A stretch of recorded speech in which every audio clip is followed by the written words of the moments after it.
Aprender, luchar y amar y saber que estamos vivos, unidos para lograr un despertar educativo.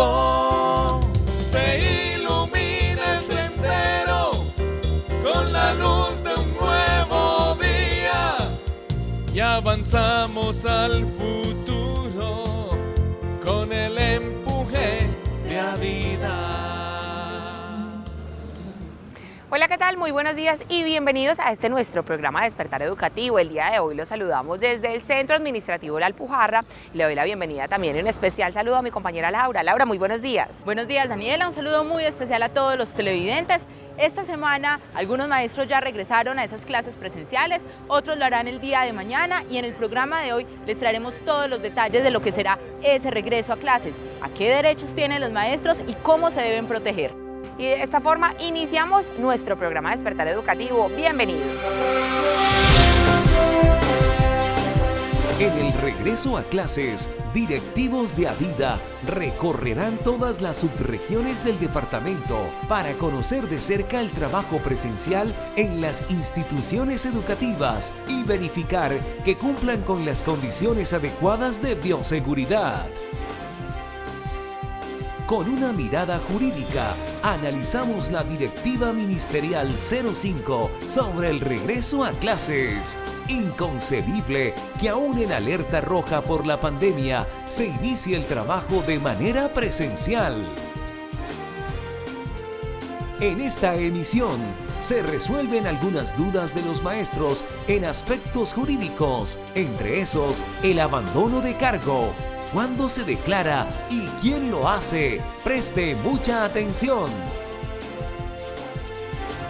Despertar Educativo habló con la Secretaría de Educación de Medellín sobre el regreso a clases presenciales en este municipio del Valle de Aburrá, protocolos de bioseguridad, vacunación y restaurante escolar, temas tratados en esta importante entrevista. El analista del conflicto, Jaime Fajardo Landaeta, en esta edición revela su mirada del paro nacional. Y como es habitual, iniciamos Despertar Educativo con nuestro primer invitado, el presidente de Adidas, Albeiro Victoria Cuesta, quien se encuentra desde la región de Urabá.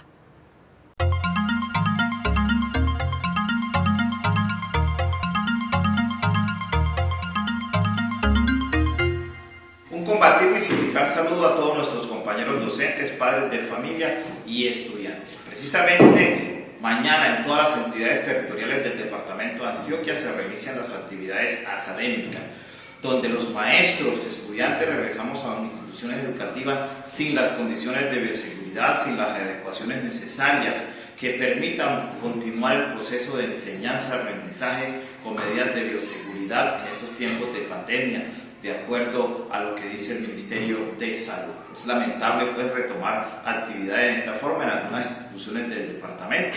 Como organización sindical nos vamos a dar la tarea de recorrer todas las subregiones del departamento para visibilizar la forma en que estudiantes, padres de familia y profesores están viviendo el proceso de enseñanza-aprendizaje. Otro capítulo que queda aquí, compañeros, es pendiente lo que se vivió en el marco del paro nacional, donde hay que recuperar los días, pero esperemos orientaciones precisas, claras de nuestra Federación Colombiana para continuar con ese proceso. Aún están en la mesa, aún no sale el tema del aumento para los maestros del país, aún no sale el decreto que reglamente los cursos de ascenso que deben hacer los compañeros maestros, los 8.000 maestros que están pendientes de ese curso de formación. Esperemos que en esta mesa el gobierno pueda entender que tenemos una responsabilidad, que tenemos unas negociaciones que hicimos en el 2019 y que los maestros del país se merecen seguir avanzando en su escalafón docente. Pero también, compañeros maestros, decirles a ustedes que desde la organización sindical necesitamos esa unidad de acción, necesitamos esa disciplina para seguir afrontando los procesos sindicales, para seguir afrontando a este gobierno nacional. fomentamos la unidad de todo y por ello los llamamos a seguirse afiliando a nuestra organización sindical para seguir, compañeros, al fragor de la lucha, de la defensa de los derechos laborales de todos los maestros del departamento de Antioquia. Desearles a todos un feliz domingo y que Dios les bendiga. Despertar educativo.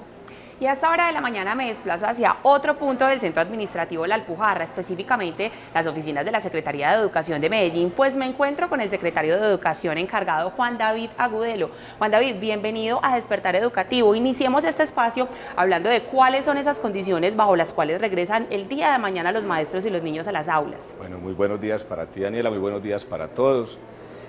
Nosotros tenemos todos los protocolos, tanto físicos como pedagógicos, activados para que el día de mañana pueda darse un reinicio en condiciones de normalidad del estudio aquí en la ciudad de Medellín. Para eso tenemos los elementos de bioseguridad y los protocolos activados. De hecho, la directiva 05 nos llama a que mantengamos el cuidado dentro de las aulas de clase, esto es mantener el tapabocas constantemente, el lavado constante de manos o desinfección de manos, el distanciamiento de 1 metro entre estudiantes y personal, que es muy importante, y además de eso no realizar actividades grupales en sitios cerrados.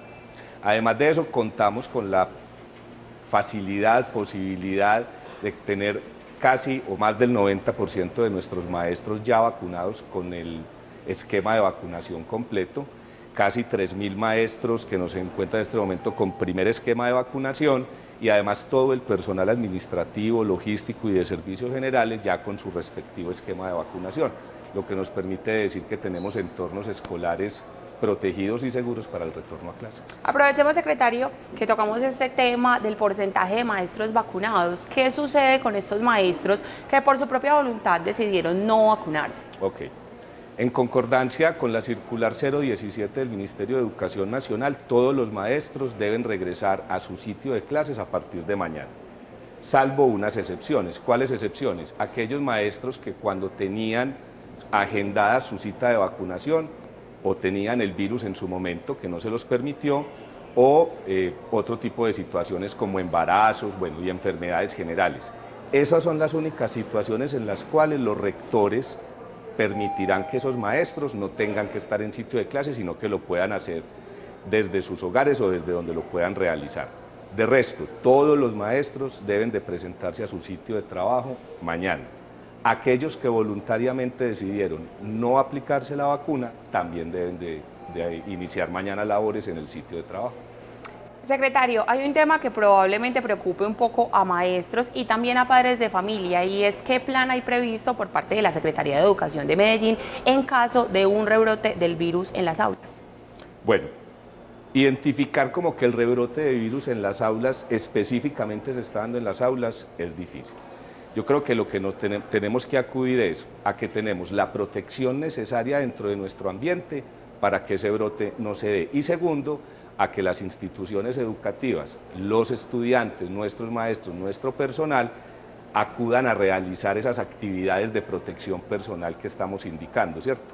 Vuelvo y repito, porque yo creo que es necesario hacerlo, mantener el tapabocas constantemente, realizar la desinfección y lavado de manos constantemente y, muy importante, mantener el distanciamiento mínimo de 1 metro entre cada uno de los actores de esta actividad educativa. En este caso serán los docentes los encargados de supervisar este cumplimiento de los protocolos. Claro, rectores, coordinadores y maestros, quienes todos de la mano van a garantizar que estos protocolos de bioseguridad se apliquen. Perfecto, cambiemos un poco de tema, secretario, y hablemos de qué va a pasar con el plan de alimentación escolar. ¿Va a regresar? ¿No va a regresar? Ok, mientras continuamos con esta progresividad, ¿cierto? Y podemos llegar a una normalidad, ahora vamos a seguir entregando las raciones industrializadas, parte para que se las lleven para la casa, pero ya hay un cambio importante y es que una parte de esa alimentación ya la vamos a dar en sitio, pero vía ración industrializada. Progresivamente, cuando vamos mejorando nuestros índices y la forma como están llegando nuestros estudiantes a las instituciones educativas, iremos implementando el programa de alimentación escolar en sitio con los restaurantes dispuestos para eso. Perfecto. Secretario, para finalizar, ¿qué sucede con estos niños a los cuales sus padres, quizá por temor a que el virus todavía está rondando entre nosotros, deciden no enviar a sus niños a las aulas de clase a pesar de la directriz de que todos regresen en un formato presencial? La Directiva 05 del Ministerio de Educación Nacional indica que aquellos padres de familia que no deseen enviar a sus estudiantes a las aulas de clase, seremos nosotros como Secretaría de Educación y las instituciones educativas quienes provean la forma de prestar el servicio en alternancia. Es decir, ahí no va a suceder nada diferente a que ese estudiante cuyo padre no desea enviarlo al aula de clase seguirá teniendo las herramientas, sean virtuales o sean módulos o medios analógicos para que pueda desarrollar su actividad académica sin ningún problema desde su casa. Al secretario de Educación encargado, Juan David Agudelo, muchísimas gracias por habernos acompañado hoy en Despertar Educativo y bueno, por ampliarnos esta información respecto al regreso a las aulas del día de mañana. Daniela, a ti muchísimas gracias y muchas gracias a todos. En Despertar Educativo vamos a continuar hablando de ese tema, pero esta vez desde una perspectiva diferente, por eso yo le doy paso a mi compañera Laura, quien se encuentra con un asesor jurídico para abordar este tema desde otro punto de vista. Laura, adelante.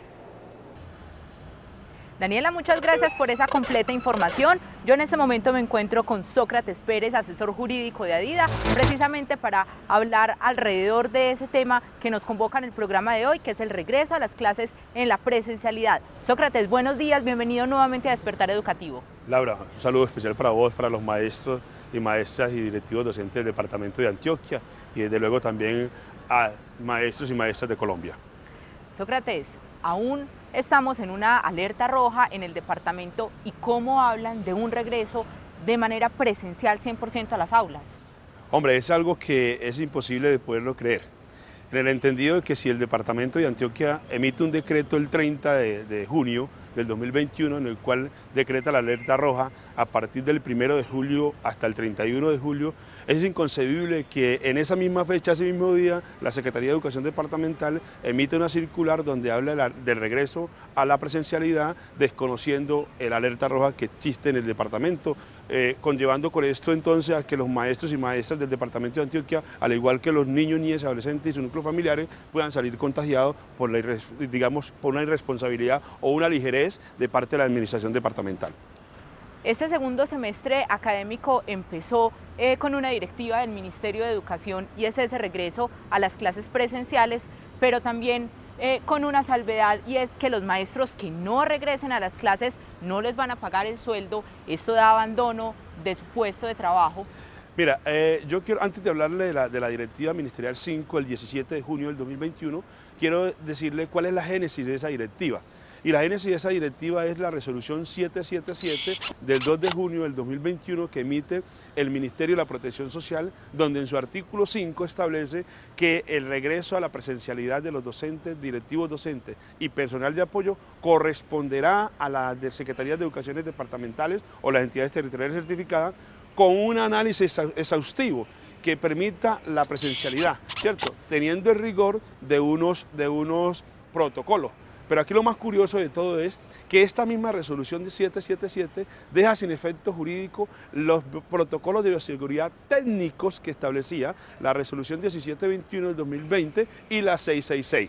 Arreglo seguido entonces, el Ministerio de Educación Nacional emite la Directiva Ministerial 05 del 17 de junio del 2021, en la cual en tono amenazante establece presuntamente lo que el Ministerio de la Protección Social había enviado, que se tenía que regresar a la presencialidad, pero sin tener en cuenta esos protocolos de bioseguridad que eran los técnicos, que ellos los cambiaron por unos protocolos que a mi juicio son más difíciles de cumplir. ¿Por qué, Laura?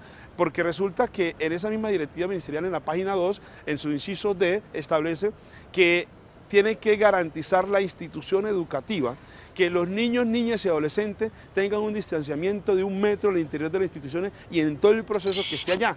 ¿Cómo hace un rector, un docente para garantizar que los niños no se junten en ningún momento? 1. 2. Que los niños, niñas y adolescentes tengan que tener el tapabocas bien organizados, que el lavado de manos frecuentemente. Entonces tenemos muchas instituciones que no tienen agua potable y demás. ¿Cómo hacen para garantizarle? Otra cosa inconcebible es que estos protocolos es imposible de que las instituciones lo garanticen por cuanto no cuenta solamente con la voluntad de los rectores docentes, sino que es el concurso de esfuerzo de docentes, rectores, padres de familia y obviamente los niños, niñas y adolescentes. Dígame, ¿qué compromiso vas a adquirir vos con un niño cuando ellos no se van a guardar ese distanciamiento? Pero hay otra cosa más grave aún, que en el tema del transporte escolar dice esa directiva ministerial que el transportador tiene que garantizar que en el transporte del niño, niña, adolescente tenga las ventanas abiertas, si no tiene ventanas entonces regular el aire, que pues, bien regularito, y que debe garantizar entonces que los niños, niñas y adolescentes que están en el transporte escolar, en el trayecto no hablen por teléfono ni consuman alimento. ¿Quién puede cumplir eso? Eso es algo imposible de poderlo cumplir. A mi juicio, lo que el gobierno aquí trata de hacer es evadir las responsabilidades civiles, penales y disciplinarias que contempla el artículo 51 de la Ley 134 de 1994. Quien debe garantizar el consentimiento para los niños, niños y adolescentes es el Ministerio de Educación Nacional. Pero además de que la directiva ministerial también establece una presión para que los maestros regresen a clase, que dicen que los maestros que no vayan a las clases presenciales se les descontará. Es que ellos desconocen que aún estamos en un estado de emergencia sanitaria y que no puede ser que el maestro y maestra se enajene su derecho a preservar la vida y la salud y su integridad física. O sea que esta circunstancia es aberrante y es reprochable desde todo punto de vista. Bueno, y este regreso a clases llegó acompañado de todo el proceso de vacunación de los maestros. Si bien sabemos que la vacuna no garantiza el salvarnos del contagio, sí minimiza algunos riesgos, pero acá tenemos dos puntos. Uno, los maestros que sufren de enfermedades, que tienen alguna comorbilidad, que fueron vacunados, deben regresar a las clases, y también los otros maestros que por voluntad propia decidieron no vacunarse. ¿Qué pasa en estos dos casos? Laura, mira, el maestro, partiendo del principio de la autonomía para mirar qué se puede inocular en su cuerpo, la ley 23 de 1981, en su artículo 15, establece que usted en su autonomía puede decir sí o no, si me voy a inocular una sustancia. Esto no significa entonces que porque el maestro no haya querido vacunarse tenga la posibilidad o que el ministerio o que la Secretaría de Educación de los entes territoriales vaya a abrirle proceso disciplinario o no. No es eso. ¿Qué dice la resolución 777 del Ministerio de la Protección Social?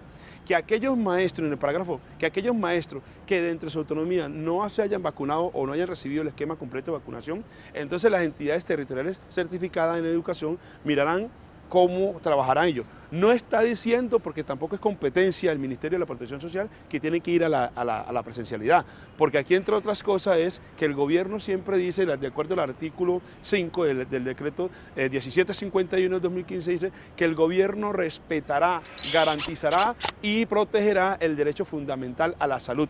No puede ser que por una acción administrativa, entonces, conduzcan al maestro a que se contagie o que se muera por una situación o una orden administrativa. El maestro tiene esa posibilidad de presentarse ante la autoridad, la Administración de Justicia, que le proteja ese derecho fundamental, que es el derecho a la salud y obviamente a la vida, porque hay una autoridad administrativa que lo está obligando a ellos y que ellos tienen la potestad de no vacunarse. O sea, aquí no va a ocurrir absolutamente nada en el entendido de que haya procesos disciplinarios o penales frente a los maestros que no quieran vacunarse. Sócrates, y finalmente, ¿qué pasa con los padres de familia que deciden no enviar a sus hijos al regreso a las aulas? ¿Qué va a pasar con esos estudiantes? Mire, los padres de familia tienen la competencia, tienen la potestad, tienen la obligación de decir no o sí envío a mi niño a la presencialidad, por cuanto el artículo 2348 del Código Civil colombiano le asigna tal situación. Ahora bien, ¿por qué el padre de familia no puede enviar a su niño? Porque no ve las condiciones que se puedan cumplir esos protocolos de bioseguridad.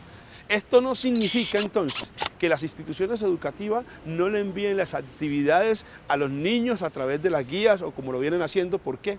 Porque la emergencia sanitaria aún no se ha terminado. Nos encontramos en emergencia sanitaria. Y los niños, niñas y adolescentes con el trabajo en casa no significa que están por fuera del sistema escolar. Continúan en el sistema escolar, sino que ellos son autónomos de enviarlo o no, y le asiste la responsabilidad a las instituciones de enviar las actividades. Muy bien, Sócrates, muchas gracias. Más adelante regresamos con usted para saber de otros temas jurídicos de importancia para todo el magisterio aquí en Despertar Educativo. Despertar Educativo. ADIDA es el sindicato que agremia aproximadamente al 80% de los docentes y directivos docentes que laboran en el departamento de Antioquia. Vela por una educación pública de calidad, financiada por el Estado y por el cumplimiento de los derechos constitucionales de sus afiliados. Miles de maestros en Antioquia convierten a esta organización en uno de los sindicatos más grandes del país y que ha logrado en sus más de 6 décadas de lucha reivindicaciones tan importantes como la estabilidad laboral de los maestros, la reversión de colegios por cobertura al sector oficial, conquistas económicas como la bonificación por zonas de difícil acceso, la aplicación del debido proceso a educadores con dificultades, la interlocución ante los entes gubernamentales, la creación del Fondo de Prestaciones Sociales para el Magisterio.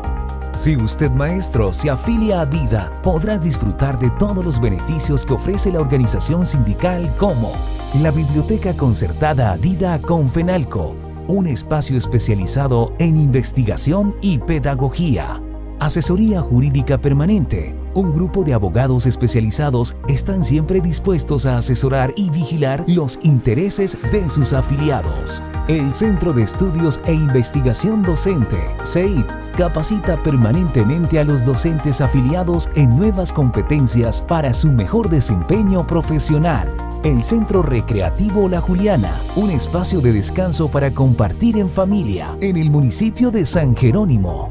Somos el único sindicato en Colombia en tener un club deportivo oficial y una amplia programación de actividades deportivas y culturales para los afiliados y sus familias.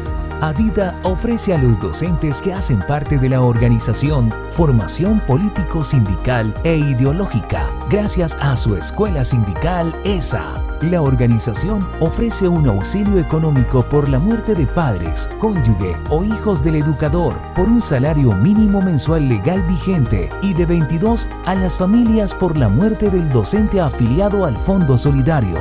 Contamos con uno de los mejores teatros de la ciudad al servicio de los maestros. Además, usted como afiliado ayudará a fortalecer los medios de comunicación institucionales como radio, televisión, las redes sociales y las revistas digitales que encontrará en la página web oficial. Medios de comunicación alternativos que por muchos años han visibilizado la profesión docente desde lo social, lo político y lo pedagógico. Muchas son las razones para que usted, compañero maestro, se sume a esta organización que reivindica la profesión docente con dignidad y respeto y que forja desde la lucha la defensa de la educación pública. Afíliate a ADIDA, Asociación de Institutores de Antioquia.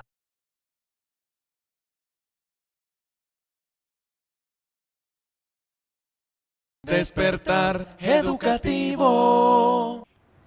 Serios cuestionamientos al manejo del paro nacional por parte del gobierno hace el analista social, ex magistrado y ex asesor de paz Jaime Fajardo Landaeta. La represión que se emprendió violó claramente todos los derechos humanos y el Estado podría ser juzgado.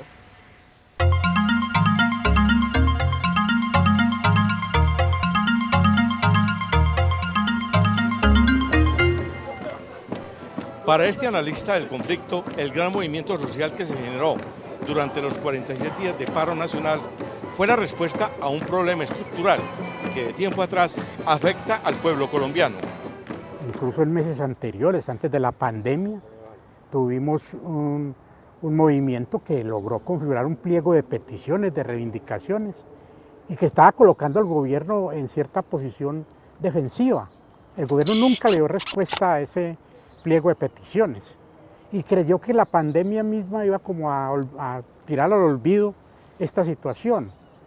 Algunos colombianos incluso no entendieron la dimensión de lo que estaba pasando y luego de que la pandemia, la crisis económica y otros factores que se involucraron en todo esto deja una cantidad de desempleo, una cantidad enorme de colombianos que pierden incluso niveles de ingresos, que hay más pobreza, que hay más miseria, más hambre. Indudablemente el movimiento vuelve y coge un auge. porque no fue el problema únicamente la reforma tributaria. La reforma tributaria fue como el eslabón, lo que prendió la mecha, pero indudablemente teníamos ese problema sin resolver en ese movimiento social. Ante el gran movimiento social, la respuesta del gobierno ha sido pésima. Solo se dio cuenta que la cosa era seria ante la gran inconformidad social expresada en las calles, pero también por el seguimiento que de las protestas hacía la comunidad internacional. Incluso se propuso fue el llamado diálogo que planteó de hablar con todo el mundo. Y muchos dijimos, no, hable con el que quiera, si quiere hable con el diablo. Pero lo que necesitamos es que resuelva este asunto con quien debe hablar, con el Comité Nacional del Paro, con los estudiantes, con los indígenas, con la gente que estaba en la calle. Aunque la maniobra del gobierno en la mesa de negociación fue dilatoria para agotar el movimiento, Jaime Fajardo Landaeta calificó de acertada la decisión tomada por el Comité Nacional de Paro de suspender temporalmente la protesta callejera. Ahora lo que toca es tirar esto a las regiones, no dejar que únicamente se hable en las mesas de las regiones, sino que el Comité de Paro esté presente también en las regiones y seguir agitando el movimiento social con el plan de reivindicación que quedó planteado, porque no ha sido resuelto. Para él, la conciencia que ha tomado la gente con este movimiento en las calles es bastante importante.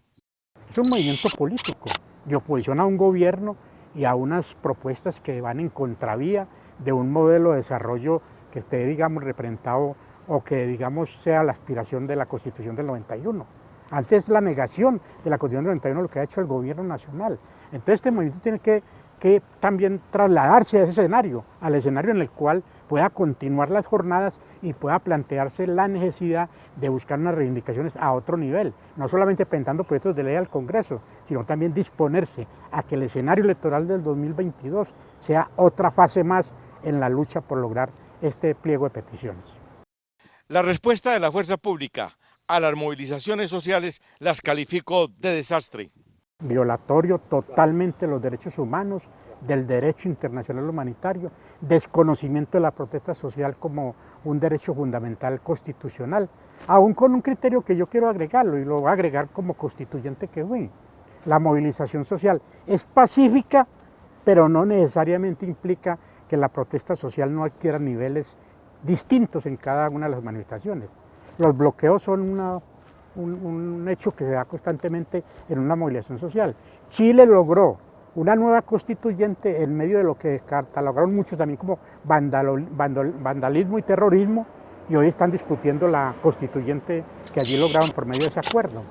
Para el analista, el gobierno cometió otro grave error al tratar de limitar la presencia de la Comisión Interamericana de Derechos Humanos, violando tratados internacionales, pero advierte que si el informe de la Comisión encuentra graves violaciones de los derechos humanos, el Estado colombiano puede ser juzgado. Despertar educativo.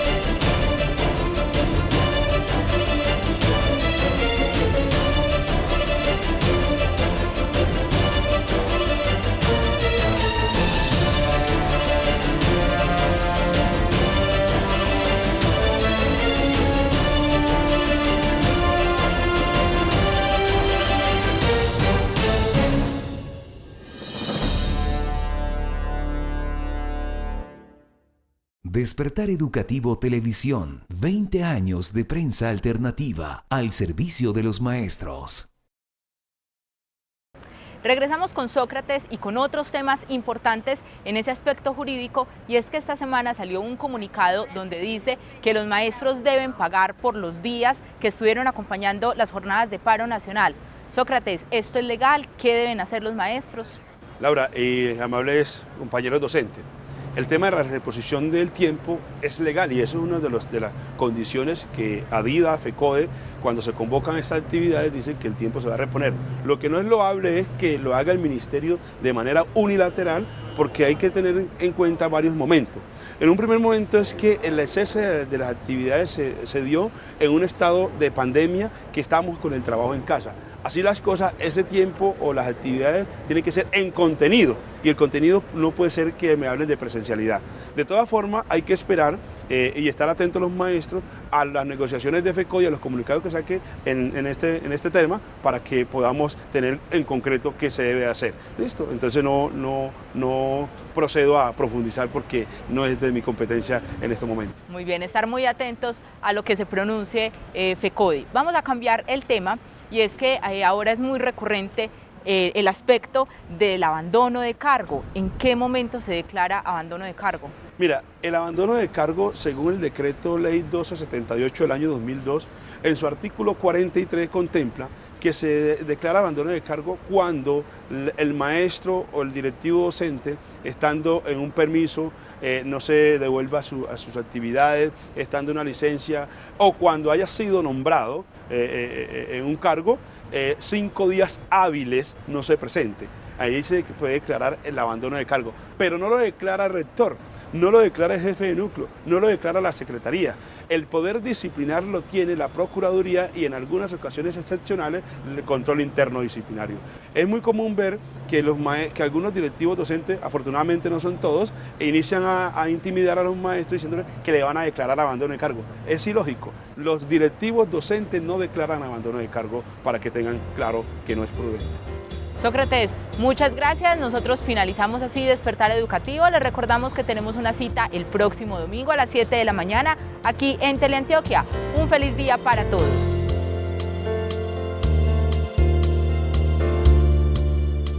Asociación de Institutores de Antioquia, ADIDA. Forjando desde la lucha la defensa de la educación pública.